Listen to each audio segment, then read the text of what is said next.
പിതാവിൻ്റെയും പുത്രൻ്റെയും പരിശുദ്ധാത്മാവിൻ്റെയും നാമത്തിൽ ആമേൻ. എന്നെ ശ്രവിച്ചുകൊണ്ടിരിക്കുന്ന ലോകമെമ്പാടുമുള്ള മാതാപിതാക്കളെ, സഹോദരി സഹോദരന്മാരെ, സുഹൃത്തുക്കളെ, സെൽഫ് കോൺഫിഡൻസ് ആൻഡ് ഫ്രണ്ട്ഷിപ്പ്, ആത്മവിശ്വാസവും സുഹൃത്ത് ബന്ധവും തമ്മിൽ എങ്ങനെ ബന്ധപ്പെട്ടിരിക്കുന്നു, സുഹൃത്ത് ബന്ധത്തിൻ്റെ കുറവുകൊണ്ട് ആത്മവിശ്വാസം വളരാതിരിക്കുമോ എന്നുള്ള ഒരു വിഷയത്തെക്കുറിച്ചാണ് സെൽഫ് കോൺഫിഡൻസിൻ്റെ 18ാമത്തെ ക്ലാസ്സിൽ നമ്മൾ ചർച്ച ചെയ്യാൻ പോകുന്നത്. ഏവർക്കും സ്വാഗതം. നമുക്കറിയാം, ഫ്രണ്ട്ഷിപ്പ് വളരെ അത്യാവശ്യമാണ്. സുഹൃത്ത് ബന്ധങ്ങളില്ലെങ്കിൽ നമ്മൾ ഒന്നുമല്ലാതായി തീരും. ഒരാളെ നോക്കി നമുക്കൊന്ന് ചിരിക്കാനായിട്ട് സാധിക്കുക, അത് യഥാർത്ഥത്തിലുള്ള ഒരു പുഞ്ചിരിയാണെങ്കിൽ, ഒരു സ്മൈലാണെങ്കിൽ തീർച്ചയായിട്ടും നമുക്ക് തിരിച്ച് ഒരു സ്മൈൽ കിട്ടുമെന്നാണ് ശാസ്ത്രം പറയുന്നത്. അപ്പം നമുക്ക് മനോഹരമായിട്ട് ഒന്ന് പുഞ്ചിരിക്കാൻ സാധിക്കുക. നമ്മൾക്ക് ബോധ്യമുണ്ട്, അത് എൻ്റെ സുഹൃത്താണ്, എനിക്കൊരു സുഹൃത്താണെങ്കിൽ നമ്മുടെ കൈകളെ അവനിലേക്ക് ഒന്ന് ഉയർത്താൻ സാധിച്ചു കഴിഞ്ഞാൽ, നീട്ടുവാനായിട്ട് സാധിച്ചു കഴിഞ്ഞാൽ തീർച്ചയായിട്ടും ആ ഭാഗത്തുനിന്നും ഒരു കൈ നീളുവാനും അതൊരു സൗഹൃദത്തിലേക്ക് വളർത്തുവാനായിട്ട് നമുക്ക് സാധിക്കും. ഫ്രണ്ട്ഷിപ്പിൻ്റെ ഏറ്റവും അത്യാവശ്യമുള്ള കാര്യം എന്താണെന്ന് വെച്ച് കഴിഞ്ഞാൽ ലിസണിങ് ആണ്.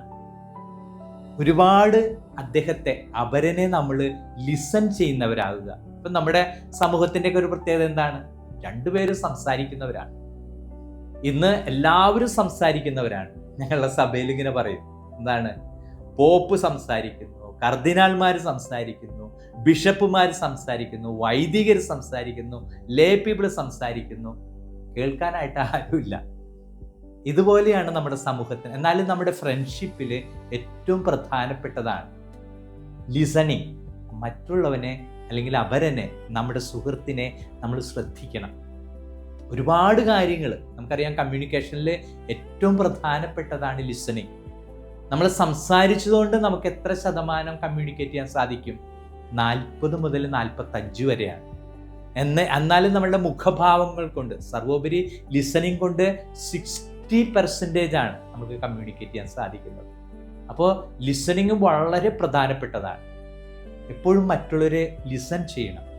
അവൻ്റെ സന്തോഷങ്ങൾ, അവൻ്റെ ദുഃഖങ്ങൾ, അവൻ്റെ ഇപ്പോഴത്തെ അവസ്ഥ, അല്ലെങ്കിൽ അവളുടെ സന്തോഷങ്ങൾ, അവളുടെ ദുഃഖങ്ങൾ, അവളുടെ ഇപ്പോഴത്തെ അവസ്ഥ, ഒരുപാട് കാര്യങ്ങൾ അദ്ദേഹത്തിന് നമ്മളോട് കമ്മ്യൂണിക്കേറ്റ് ചെയ്യാൻ പറയാനുണ്ട്. അത് മുഴുവനും കേൾക്കാനായിട്ടുള്ള നല്ല മനസ്സുണ്ടായിരിക്കണം. സെൽഫ് കോൺഫിഡൻസ് വളർത്തുന്ന ഏറ്റവും വലിയ കാര്യമാണ് നമ്മൾ പരസ്പരം സംസാരിക്കുക എന്നുള്ളത്. നമ്മളുടെ ദുഃഖങ്ങൾ, നമ്മുടെ സന്തോഷങ്ങൾ എല്ലാം ഷെയർ ചെയ്യാനായിട്ട് നമുക്ക് സാധിക്കണം. ഇത് വലിയ ഇമ്പോർട്ടൻ്റ് ആണ്. അപ്പോൾ നമ്മൾ ഷെയർ ചെയ്യുന്നവരായിട്ട് തീരുക. അങ്ങനെ സെൽഫ് കോൺഫിഡൻസിന് വളർത്തിയെടുക്കാനായിട്ട് നമുക്ക് സാധിക്കണം. ഒരു ട്രൂ ഫ്രണ്ട്ഷിപ്പ് എവിടെയാണ് വളരുന്നത്? സത്യമായിട്ടുള്ള സുഹൃത്ത് ബന്ധം, സത്യമായിട്ടുള്ള ഒരു സുഹൃത്തിലൂടെയാണ്. If you are true, you will get true friendship. അപ്പം നമ്മളെപ്പോഴും സത്യസന്ധരായിരിക്കും. നമ്മൾ കഴിഞ്ഞൊരു ക്ലാസ്സിൽ കേട്ടില്ലേ ഓണസ്റ്റിയെക്കുറിച്ച്. നമ്മുടെ സുഹൃത്തിനോട് നമ്മൾ എത്രത്തോളം സത്യസന്ധനാണോ അത്രത്തോളം സത്യസന്ധത നമുക്ക് ആ ഭാഗത്തുനിന്നും പ്രതീക്ഷിക്കാനായിട്ട് സാധിക്കും. അതുകൊണ്ട് സത്യസന്ധത വളരെ പ്രധാനപ്പെട്ടതാണ്. നമ്മൾ അവരനോട് ട്രൂ ആയിരിക്കണം, സത്യസന്ധമായിരിക്കണം. ഫ്രണ്ട്ഷിപ്പ് അത് എന്നേക്കുള്ളതാണ്. ഫ്രണ്ട്ഷിപ്പ് എത്രത്തോളം വലുതാണോ, എത്രത്തോളം ദീർഘകാലത്തുള്ളതാണോ അത്രത്തോളം അതിൻ്റെ ശക്തി കൂടും. ഫ്രണ്ട്ഷിപ്പ് സമൂഹത്തിന് ആവശ്യമാണോ? സമൂഹത്തിന് വളരെ പ്രധാനപ്പെട്ടതാണ്.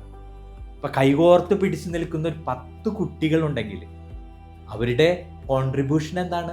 10 കോൺട്രിബ്യൂഷനാണ് അവരുടെ. Every person is A unique എന്ന് പറയുന്നത്. ഈ ലോകത്ത് 830 കോടി ജനങ്ങളുണ്ടല്ലോ. ഈ 830 കോടി ജനങ്ങളും 830 കോൺട്രിബ്യൂഷനാണ്. ദൈവം ഒരാളെ സൃഷ്ടിച്ചേക്കുന്ന വിധത്തിൽ മറ്റൊരാളെ സൃഷ്ടിച്ചിട്ടില്ല. നമ്മളൊക്കെ കേൾക്കുന്നതാണ് ഒരാളെ പോലെ 9 പേരൊക്കെ ഉണ്ടാകും പോലെ എന്നാണ് പറഞ്ഞത്. പക്ഷേ 9 പേര്, ഒരാളെ പോലെ 9 പേരുണ്ടെന്ന് പറയാൻ പറ്റില്ല. ഒരാൾ 9 പേരെ പ്രതിഫലിപ്പിക്കും. അപ്പോൾ ഈ 10 പേര്, അതാണ് ടീം വർക്ക് എന്നൊക്കെ പറയുന്നത്. നമുക്ക് നല്ല സുഹൃത്തുക്കൾ ഉണ്ടെങ്കിൽ നല്ല ടീം വർക്ക് ഉണ്ടാകും. ഒത്തിരി കോൺട്രിബ്യൂഷൻ നമ്മുടെ സമൂഹത്തിലേക്ക് വരും. അപ്പോൾ കോൺട്രിബ്യൂഷൻ ഉണ്ടാകണമെങ്കിൽ, ടീം വർക്ക് ഉണ്ടാകണമെങ്കിൽ സുഹൃത്തുക്കൾ ഉണ്ടായിരിക്കണം. ഇപ്പം നമ്മുടെ ഇടവകയിലാകട്ടെ, നമ്മുടെ രൂപതയിലാവട്ടെ, നമ്മുടെ സ്കൂൾ തലങ്ങളിലാകട്ടെ, വെറുതെ കുറച്ച് പിള്ളേർ കൂടി ഇന്ന് വർക്ക് ചെയ്ത് കഴിഞ്ഞാലും അതിന് ഒരു പ്രത്യേകതയുണ്ട്. എന്നാൽ അവരെല്ലാവരും ഒരു സുഹൃത്ത് ബന്ധമാണെങ്കിലാ, എടാ വാടാ നമുക്കൊന്ന് പോയി അത് ചെയ്യാന്ന് പറയുമ്പോൾ, ഒരുമിച്ച് ചെയ്യുമ്പോൾ അത്രയ്ക്ക് സ്പെഷ്യൽ പേഴ്സൺസ് ആണ്, അത്രയ്ക്ക് പ്രത്യേകത ഉള്ളവരാണ്, അത്രയ്ക്ക് പ്രത്യേകമായിട്ടുള്ള കോൺട്രിബ്യൂഷൻ ലഭിക്കും. ഇന്ന് സുഹൃത്ത് ബന്ധത്തിൻ്റെ ആവശ്യകത വളരെ വലുതാണ്. അപ്പോൾ ഈ ടെക്നിക്കൽ വേൾഡിലൊക്കെ ഞാൻ കഴിഞ്ഞ ക്ലാസ്സിൽ പറഞ്ഞില്ല, ഒരു മൊബൈൽ യുഗത്തിലൊക്കെ നമ്മൾ ജീവിക്കുമ്പോൾ സുഹൃത്ത് ബന്ധത്തിനൊക്കെ വലിയ പ്രാധാന്യമൊന്നും കൊടുക്കാറില്ല. എൻ്റെ ജീവിതത്തിലേക്ക് ഒരു സുഹൃത്ത് കടന്നു വന്നു. സുഹൃത്തിൻ്റെ പ്രത്യേകത എന്താണെന്ന് വെച്ച് കഴിഞ്ഞാൽ അവൻ പറയും, ഇപ്പോൾ വിളിക്കണ്ടാട്ടാ ഞാനൊരു സിനിമ കാണുക, അല്ലെങ്കിൽ ഇപ്പോൾ വിളിക്കണ്ടാട്ടാ ഞാനൊരു ഗെയിം കളിക്കുകയാണ്. എന്താ അവനെ സംബന്ധിച്ചിടത്തോളം ഗെയിം അല്ലെങ്കിൽ സിനിമയാണ് പ്രധാനപ്പെട്ട. ഒരു സിനിമ ഡൗൺലോഡ് ചെയ്തിട്ടുണ്ട്, അത് കാണുകയാണ്, 4 മണിക്ക് വിളിക്കും. ഇന്നത്തെ യുഗത്തിൻ്റെ പ്രത്യേകത അതാണ്. നമ്മൾക്ക് നമ്മുടേതായിട്ടുള്ള സുഹൃത്ത് ബന്ധത്തിന് നമ്മൾ 1-ാം സ്ഥാനം കൊടുക്കണം. സുഹൃത്ത് ബന്ധത്തിന് 1-ാം സ്ഥാനം നമ്മൾ കൊടുത്തു കഴിഞ്ഞു കഴിഞ്ഞാൽ അത്രയ്ക്ക്, അതേപോലെ തന്നെ അപരനും 1-ാം സ്ഥാനം തരുന്നുണ്ടെങ്കിൽ അവിടെ ഒരു സത്യസന്ധമായിട്ടുള്ള ഫ്രണ്ട്ഷിപ്പ് രൂപീകരിക്കും. നമുക്കറിയാം, നമ്മൾ ഷെയർ ചെയ്യുന്ന കാര്യങ്ങൾ ഏറ്റവും പ്രധാനപ്പെട്ട ഒരു കാര്യമാണ്. നമ്മളുടെ കൗൺസിലിങ്ങിലൊക്കെ വരുമ്പോൾ കുട്ടികൾ പറയാറുണ്ട്, ഞാൻ വളരെ വിശ്വസ്തമായിട്ട് പറഞ്ഞൊരു കാര്യം ഞാൻ അദ്ദേഹമായിട്ട് പങ്കുവെച്ച് പോയി. അത് ഫ്രണ്ട്ഷിപ്പിന് എല്ലാം ക്ഷമിക്കും, ഫ്രണ്ട്ഷിപ്പിൽ എല്ലാം പൊറുക്കും, എല്ലാം ക്ഷമിക്കും, എല്ലാം മറക്കും. വീണ്ടും ഒരു ഫ്രണ്ട്ഷിപ്പിന് സാധ്യതയുണ്ട്. എന്നാൽ വളരെ വിശ്വാസത്തോടെ, വളരെ സത്യസന്ധതയോടെ നമ്മളെ ഏൽപ്പിച്ചൊരു കാര്യം ആരോടും പറയരുതിട്ടടാ, ആരോടും പറയരുതിട്ട മോളെ എന്ന് പറഞ്ഞുകൊണ്ട് നമ്മളെ ഏൽപ്പിച്ചൊരു കാര്യം നമ്മളുടെ കഴുത്തു പോയാലും നമ്മളത് മറ്റൊരാൾ പറയാൻ പാടില്ല. അത് ഫ്രണ്ട്ഷിപ്പിനെ ബ്രേക്ക് ചെയ്തതാണ്. ഫ്രണ്ട്ഷിപ്പിനെ ബ്രേക്ക് ചെയ്യുന്ന ഏറ്റവും വലിയൊരു കാര്യമാണ്. ഒരു പൊറുക്കപ്പെടാത്തൊരു പാപമായിട്ടൊക്കെ നമുക്ക് പറയാൻ സാധിക്കുന്നത് എന്താണെന്ന് ചോദിച്ചു കഴിഞ്ഞാൽ, നമ്മൾ വിശ്വാസമായിട്ട് ഏൽപ്പിച്ചൊരു കാര്യമാണ്. ചിലപ്പോൾ അദ്ദേഹത്തിൻ്റെ ഏറ്റവും അഗാധമായിട്ടുള്ള ദുഃഖമായിരിക്കാം, ഒരു പ്രയാസമായിരിക്കാം, അല്ലെങ്കിൽ ഏറ്റവും വലിയൊരു സന്തോഷമായിരിക്കാം. ഇത് അദ്ദേഹത്തിന് മറ്റൊരാളായിട്ട് ഷെയർ ചെയ്യാനായിട്ട് താല്പര്യമുണ്ടെങ്കിൽ അദ്ദേഹത്തിന് പൊതുവേദിയിൽ വന്നപ്പോൾ പറഞ്ഞാൽ മതിയായിരുന്നല്ലോ, നമ്മളോട് പറയണമായിരുന്നു. അപ്പം നമ്മളെ വളരെ വിശ്വസ്തതാപൂർവം ഏൽപ്പിച്ച ഒരു രഹസ്യം, ഒരു സന്തോഷം. സീക്രട്ടിന്റെ പ്രത്യേകത എന്താണ്? Secret is A secret. Secret എന്ന് പറഞ്ഞു കഴിഞ്ഞാൽ അതൊരു രഹസ്യമാണല്ലോ, അതിനൊരു രഹസ്യാത്മകതയുണ്ടല്ലോ. ആ രഹസ്യാത്മകത എന്നും നിലനിൽക്കണം. അപ്പം അതുകൊണ്ട് സുഹൃത്ത് ബന്ധം ഉണ്ടാക്കിയെടുക്കുന്ന വെച്ചാൽ ഇറ്റ് ഈസ് നോട്ട് ഈസി. അപ്പം സുഹൃത്ത് ബന്ധത്തിൻ്റെ, ഫ്രണ്ട്ഷിപ്പിൻ്റെ ആദ്യത്തെ പോയിന്റായിട്ട് നമ്മൾക്ക് കണ്ടെത്താനായിട്ട് സാധിക്കേണ്ടത്, ഫ്രണ്ട്ഷിപ്പ് ഈസ് നോട്ട് ഈസി. എല്ലാവരും സുഹൃത്തുക്കളല്ല എന്ന് പറയില്ലേ, എല്ലാവരും കൂടെ ഉണ്ടാകും, 1000 പേര് കൂടെ ഉണ്ടാകും, പക്ഷെ അതിൽ ഒരാളായിരിക്കും നമ്മുടെ സുഹൃത്ത്. ഈ ഒരാളാണ് നമ്മുടെ സുഹൃത്തെങ്കിൽ അത്രത്തോളം നമ്മുടെ മനസ്സിനെ ഉള്ളവും അറിയുന്നവനാണ് സുഹൃത്ത്. അപ്പോൾ ഉള്ളവും നമ്മെ ഏൽപ്പിച്ചിട്ട് നമ്മത് മറ്റുള്ളവരായിട്ട് ഷെയർ ചെയ്ത് നടക്കുകയാണെങ്കിൽ then what is the meaning of friendship? ഫ്രണ്ട്ഷിപ്പിനെ കുറിച്ച് ചിന്തിക്കുമ്പോൾ നമ്മൾക്കൊന്ന് ചിന്തിച്ച് നോക്കാൻ സാധിക്കണം. എൻ്റെ സുഹൃത്ത് എന്നോട് പറഞ്ഞൊരു കാര്യം, നാളെ വഴക്ക് പിടിക്കാം, അല്ലെങ്കിൽ വിദേശത്തേക്ക് അവൻ കുടിയേറിപ്പോകാം, അല്ലെങ്കിൽ അവൾ കുടിയേറിപ്പോകാം, പക്ഷേ നമ്മളെ വിശ്വാസത്തോടെ ഏൽപ്പിച്ച ഒരു കാര്യം സന്തോഷമായിരിക്കാം, സ്നേഹമായിരിക്കാം, അവൻ്റെ കുടുംബ പ്രശ്നമായിരിക്കാം. ഇന്ന് ഒരുപാട് കാര്യങ്ങൾ പബ്ലിക്കായിട്ട് പോകുന്നുണ്ട്, അതിൽ ഫ്രണ്ട്ഷിപ്പില്ല. അതുകൊണ്ട് യഥാർത്ഥത്തിൽ എനിക്ക് ഫ്രണ്ട്ഷിപ്പ് ഉണ്ടെങ്കിൽ അതെന്ത് ചെയ്യും? അതെൻ്റെ കോൺഫിഡൻസിനെ വളർത്തും. അപ്പം എൻ്റെ കോൺഫിഡൻസിനെ വളർത്തണമെങ്കിൽ എൻ്റെ ഫ്രണ്ട്ഷിപ്പ് ട്രൂ ആയിരിക്കണം, അത് സത്യമായിരിക്കണം. സത്യമായിട്ടുള്ള ഫ്രണ്ട്ഷിപ്പ്. അപ്പം നമ്മുടെ ജീവിതത്തിലൊക്കെ അപ്പം ഞാൻ പറയാറുണ്ട്, ഒരുപാട് ഫ്രണ്ട്സൊക്കെ എന്നെ കടന്നുപോയി എന്നൊക്കെ. അപ്പോൾ അവർ യഥാർത്ഥത്തിൽ കടന്നുപോയാലും എൻ്റെ ആത്മാവിൽ, എൻ്റെ ബുദ്ധിയിൽ, എൻ്റെ അവരെപ്പോഴും ഉണ്ട്. അവരെനിക്ക് നൽകിയ കോൺട്രിബ്യൂഷൻസ്. ഫ്രണ്ട്ഷിപ്പ് നമ്മളെ വളർത്തുമോ? തീർച്ചയായിട്ടും നമ്മളെ വളർത്തും. നമ്മളെ ആധ്യാത്മികമായിട്ട് വളർത്തും, അല്ലെങ്കിൽ ആത്മീയമായിട്ട് വളർത്തും, ഭൗതികമായിട്ട് വളർത്തും. നമ്മൾക്ക് അത് ഗുണം ചെയ്യും. അപ്പം ഞാനൊക്കെ ഇങ്ങനെ ആയിരിക്കുന്നത് എൻ്റെ മാതാപിതാക്കൾ കഴിഞ്ഞ് കഴിഞ്ഞാൽ എൻ്റെ സുഹൃത്തുക്കളായതുകൊണ്ടാണ്. അവർ തന്ന പ്രോത്സാഹനങ്ങൾ എപ്പോഴും നമ്മൾ മറ്റുള്ളവർക്ക് പ്രോത്സാഹനം നൽകുന്നതുകൊണ്ടായിരിക്കണം.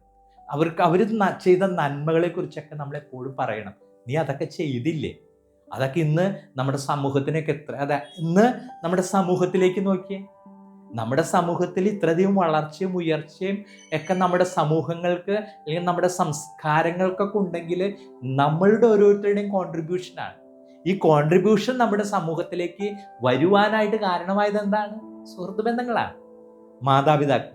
മാതാപിതാക്കൾ മക്കൾക്ക് നല്ല സുഹൃത്തുക്കളായിരിക്കില്ലേ? നല്ല സുഹൃത്തുക്കളായിരിക്കണം. താനോളായാൽ തന്നെ പോലെ കാണണം എന്ന് പറയും. അപ്പം നല്ല സൗഹൃദ ബന്ധം എല്ലായിടത്തും. ഏറ്റവും ഇത് തുടങ്ങണത് കുടുംബത്തിൽ നിന്നാണ്. അപ്പം അമ്മ പറയില്ലേ, അവള് മോള് എനിക്കൊരു സുഹൃത്തിനെ പോലെയാണ്. അപ്പം പറയില്ലേ, അവൻ എനിക്കൊരു സുഹൃത്തിനെ പോലെയാണ്. തിരിച്ചും മക്കൾ കാണുകയാണ് മാതാപിതാക്കളെ സുഹൃത്തുക്കളായിട്ട് കാണുകയാണെങ്കിൽ ആ കുടുംബത്തിൽ യാതൊരു പ്രശ്നവും ഉണ്ടാവില്ല. അതുപോലെ തന്നെ കുട്ടികൾക്ക് യാതൊരു കളങ്കവും ഉണ്ടാവില്ല. കാരണം എല്ലാം സുഹൃത്ത് എന്ന് പറഞ്ഞു കഴിഞ്ഞാൽ ആരാണ്? എല്ലാം തുറന്നു പറയുന്ന ഒരു വ്യക്തിയാണ്. ഇപ്പോൾ താങ്കൾ എൻ്റെ സുഹൃത്താണെങ്കിൽ എൻ്റെ ജീവിതം മുഴുവനും താങ്കൾക്കറിയാം. ഞാൻ താങ്കളുടെ സുഹൃത്താണെങ്കിൽ താങ്കളുടെ ജീവിതം മുഴുവൻ എനിക്കറിയാം.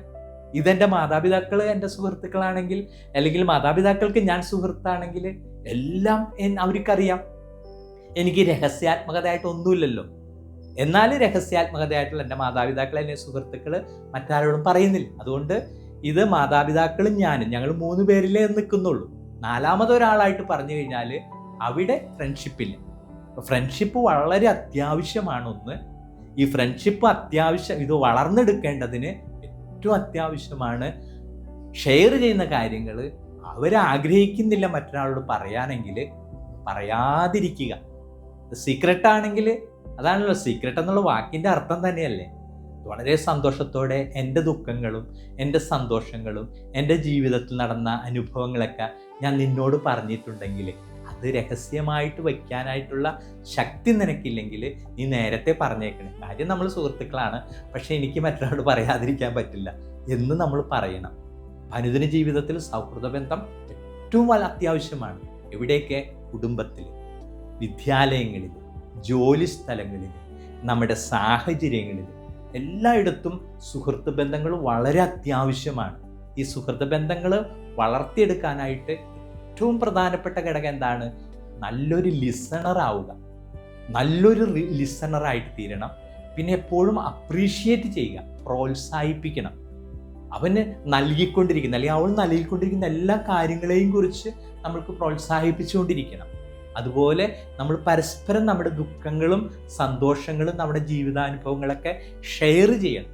ഷെയർ ചെയ്യുന്ന കാര്യങ്ങൾ മറ്റൊരാളായിട്ട് പറഞ്ഞ് അവരുടെ ജീവിതം നശിപ്പിക്കാനോ അല്ലെങ്കിൽ അവരുടെ ആ വിശ്വാസ്യത നഷ്ടപ്പെടുത്താനോ നമ്മൾ ഇടകൊടുക്കാതിരിക്കണം. അങ്ങനെ ദൃഢമായിട്ടുള്ള ഫ്രണ്ട്ഷിപ്പ് എന്ത് ചെയ്യും? നമ്മുടെ കോൺഫിഡൻസിനെ വളർത്തും. ഇപ്പം ഞാൻ പറഞ്ഞ കാര്യങ്ങൾ മുഴുവനും നാളെ മറ്റൊരാളോട് പറഞ്ഞാൽ, മറ്റൊരാളിൽ നിന്ന് കേട്ടാൽ, നീ ഇങ്ങനെ തങ്കപ്പനോട് പറഞ്ഞല്ലോ എന്ന് പറഞ്ഞു കേട്ടാൽ എൻ്റെ കോൺഫിഡൻസ് അതോടെ എനിക്ക് തീർന്നു പോവില്ലേ? നിങ്ങളോട് മാത്രമല്ല, എല്ലാവരോടും ഞാൻ എന്തെങ്കിലും പറഞ്ഞത് ലോകം മുഴുവനും പറഞ്ഞു നടക്കുമെങ്കിൽ ഞാൻ എങ്ങനെയാണ് ഒരാളെ വിശ്വസിക്കുക? കണ്ട, വിശ്വാസ്യത നഷ്ടപ്പെടുത്തി കളയാനായിട്ട് നമ്മൾ ഇടവരാതിരിക്കും. അതുകൊണ്ട് നല്ല ഫ്രണ്ട്ഷിപ്പിനായിട്ട് ആഗ്രഹിക്കണം.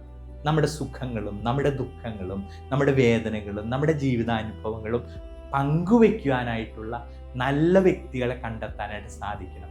മനോഹരമായിട്ട് പുഞ്ചിരിക്കുന്നവരായിരിക്കണം. അതുപോലെ കൈകൾ മറ്റുള്ളവരിലേക്ക് നീട്ടുന്നവരായിരിക്കണം. ഇങ്ങനെ പറയില്ലേ, ഞാൻ നിന്നോടൊപ്പം ഉണ്ട് എന്ന് മറ്റുള്ളവർക്ക് പറയാനായിട്ട്, എന്നെക്കുറിച്ച് ചിന്തിക്കാനായിട്ട് സാധിക്കുന്ന വിധത്തിൽ നല്ല സുഹൃത്ത് ബന്ധങ്ങൾ വളർത്തിയെടുക്കുമ്പോൾ, ടു ബി ഫ്രണ്ട്ലി, മറ്റുള്ളവരായിട്ട് ഫ്രണ്ട്ലി ആയിട്ടിരിക്കുമ്പോൾ നമ്മുടെ കോൺഫിഡൻസും വളരും, അവരുടെ കോൺഫിഡൻസും വളരും. അത് സമൂഹത്തിന് വലിയൊരു സംഭാവനയായിട്ട് തീരും. ടീം വർക്ക് എപ്പോഴും സംഭാവന തന്നെയാണ്. അത് ടീം വർക്ക്, അത് സുഹൃത്ത് ബന്ധങ്ങളിലൂടെ ആകുമ്പോൾ. അപ്പോൾ 10 പേര് ഒരുമിച്ച്, കഴിഞ്ഞ ദിവസം ഒരു വ്യക്തിയോട് ഞാൻ ചോദിച്ചത് എവിടെ പോണ്? അപ്പോൾ പറഞ്ഞ് ഇവിടെ അടുത്തൊരാൾ താമസിക്കാൻ വന്നിട്ട് അവർക്ക് സാധനങ്ങൾ എത്തിച്ചു. അപ്പം ഞാൻ ചോദിച്ചു, ഒരുപാട് സുഹൃത്തുക്കളുണ്ടല്ലേ? പിന്നെ എനിക്ക് ഒരുപാട് സുഹൃത്തുക്കളുണ്ട്. അതാണ് മറ്റുള്ളിലേക്ക് നമുക്ക് എത്തിച്ചേരാനായിട്ട് സാധിക്കുമ്പോഴാണ് സുഹൃത്ത് ബന്ധം ശക്തമായിട്ട് തീരുക. അപ്പം നല്ല സുഹൃത്തായിരിക്കുക, നല്ല സുഹൃത്തുക്കളെ സമ്പാദിക്കുക, സമൂഹത്തിന് എപ്പോഴും സംഭാവന കൊടുക്കുന്നവരായിട്ട് തീരാനായിട്ട് താങ്കളുടെ, എൻ്റെ, നമ്മുടെ ഫ്രണ്ട്ഷിപ്പ് സഹായിക്കട്ടെ എന്ന് പ്രാർത്ഥിക്കുന്നു. മറ്റൊരവസരത്തിൽ സെൽഫ് കോൺഫിഡൻസ് വളർത്താനായിട്ടുള്ള മറ്റൊരു വിഷയമായിട്ട് കണ്ടെത്തും വരെ നമുക്കെല്ലാവർക്കും സെൽഫ് കോൺഫിഡൻസ് വളരാനായിട്ട് സർവേശ്വരൻ അനുഗ്രഹിക്കട്ടെ എന്ന് പ്രാർത്ഥിക്കുന്നു. സർവശക്തനായ ദൈവം പിതാവും പുത്രനും പരിശുദ്ധാത്മാവും നിങ്ങളെ സമൃദ്ധമായി അനുഗ്രഹിക്കട്ടെ. ആമേൻ.